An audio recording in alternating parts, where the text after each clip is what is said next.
স্রোতের গতিবিধির উপরে এবার নজর রাখতে শুরু করে দিল সার্থক। আর বন্ধুরা, ভিডিওটা লাইক দিয়ে দেখতে থাকুন। যে মুহূর্তে কিনা সার্থকের কাছে এসে আবারও স্রোত ঘুমিয়ে পড়ে, ঠিক সেই মুহূর্তেই সার্থক বলতে থাকে যে না স্রোতস্বিনী, তোমার চোখ মুখ দেখে মোটেও আমার সুবিধার বলে মনে হচ্ছে না। এমন কেউ আছে যে কিনা তোমাকে ইন্ধন যোগাচ্ছে এবং যে কিনা তোমাকে প্রতি মুহূর্তে প্রতিদিনে খবর দিচ্ছে, এবং সেই খবরগুলো শুনে তুমি আরও বেশি অ্যালার্ট হয়ে যাচ্ছ এবং তুমি সেই অপরাধীকে আড়াল করার জন্য তুমি আরও বেশি আমাদের সকলের বিরুদ্ধে চলে যাচ্ছ। কিন্তু সেটা কোনো মতেই হবে না। তুমি যখন আমাদের বা পুলিশের সঙ্গে কারোর সঙ্গে কোঅপারেট করবে না স্বেচ্ছায়, তাহলে এবার তোমাকে সেই কাজটা করতে আমি বাধ্য করবো। কিন্তু তার সত্ত্বেও তোমার মিসবিহেভিয়ারকে আমি শাস্তির আওতায় এনেই ছাড়বো, এই আমি প্রতিজ্ঞা করলাম। কিন্তু তার জন্য তোমার প্রতি মুহূর্তে গতিবিধির উপরে যদি আমার নজর রাখতে হয়, তাহলে আমি সব কিছু ছেড়ে আমি সেটা অবধি করতে রাজি আছি। আর আমার যদি সন্দেহটা খুব একটা ভুল না হয়ে থাকে, তাহলে নিশ্চয়ই এই ফোনের মধ্যে সেই রহস্য লুকিয়ে আছে। তুমি কার সঙ্গে কথা বলছো সেই তথ্য আমাকে খুঁজে বার করতেই হবে, সেটা যে করেই হোক না কেন। অন্যদিকে সকাল হওয়া মাত্রই স্রোত যখন ওয়াশরুমে গিয়ে চান করতে থাকে, ঠিক সেই সুযোগটাকে কাজে লাগিয়ে স্রোতের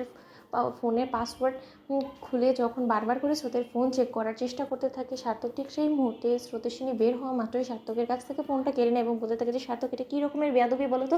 তুমি একজন শিক্ষিত মানুষ হয়ে তুমি আমার পারমিশন ছাড়া আমার ফোন কী করে ঘাটাঘাটি করার চেষ্টা করো বলো তো? তুমি কি দেখার চেষ্টা করছিলে যে আমি কার সঙ্গে গোপনে কথা বলি বা কার সঙ্গে আমার কন্ট্যাক্ট আছে না আছে সেসব কিছু? না কি উদ্দেশ্য নিয়ে তুমি আমার ফোন ঘাটাঘাটি করার চেষ্টা করছিলে বলো তো? অন্যদিকে সার্থক বলতে থাকে যে কেন স্রোত, তোমার হঠাৎ করে তোমার ফোন ঘাটা নিয়ে এতটা আপত্তি কেন হয়েছে? আমি তো সেটাই বুঝতে পারছি না। হাজার হোক, আমি তো কোনো বাইরের লোক না, আমি তোমার স্বামী, এবং স্বামী হিসেবে আমি যদি তোমার ফোন চেক করেও থাকি, তাতে তো কোনো অন্যায় করেছি বলে আমার অন্তত মনে হচ্ছে না।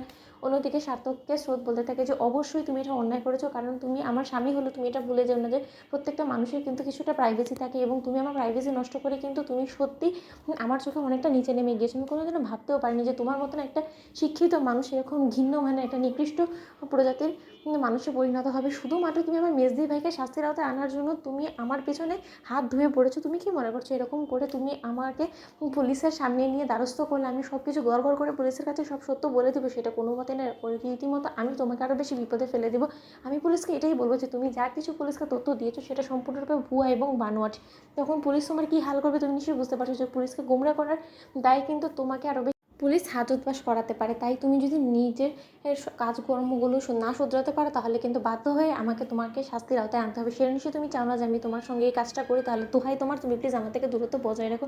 আর এর পরবর্তী থেকে তুমি যদি কোনোভাবে আমাকে এরকম করে বিরক্ত করার চেষ্টা করো বা আমার পার্সোনাল জিনিস নিয়ে ঘাটাঘাটি করার চেষ্টা করো, তাহলে কিন্তু বাধ্য হয়ে আমাকে বাড়ি থেকে চলে যেতে হবে। কারণ যে বাড়িতে আমি থাকবো সেই বাড়িতে আমি আমার জিনিসগুলো যখন নিশ্চিন্তে রাখতেই পারবো না, আমার জিনিসগুলো নিয়ে এরকম করে ছেড়খানি করা হবে, সেখানে আমি কী করে নিজেকে সেফ ফিল করতে পারি বলো তো? এখানে তো আমার প্রাইভেসি ফেলে কোনো কিছু থাকবেই না। এবার যদি তুমি এর থেকে বাড়াবাড়ি করো, তাহলে কিন্তু আমি বাপিকে এই কথাটা জানাতে বাধ্য হব। তো বন্ধুরা, লাইক কমেন্ট শেয়ার করো, সাবস্ক্রাইব করতে ভুলো না।